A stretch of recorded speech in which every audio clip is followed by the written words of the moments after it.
La mission que nous avons conduite s'est centrée essentiellement sur l'individualisation des frais de chauffage.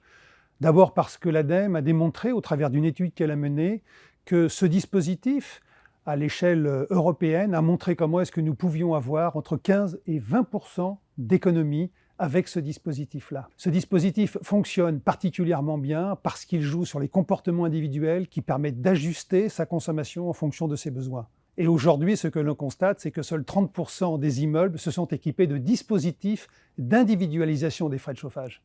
L'individualisation des frais de chauffage, c'est un sujet qui a fait débat et qui fait encore débat, on l'a bien entendu dans le cadre de nos auditions.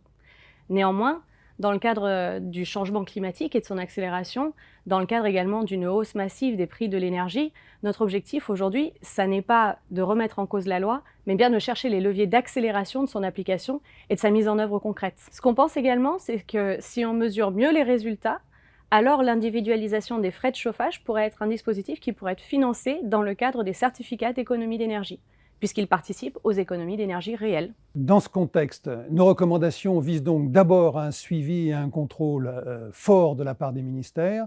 Deuxièmement, à ce qu'il puisse y avoir une communication grand public, parce que ces dispositifs sont assez méconnus. Et puis troisièmement, qu'il puisse y avoir un accompagnement des intermédiaires, syndics de copro, notamment, de façon à ce que les évolutions organisationnelles nécessaires soient réalisées et accompagnées.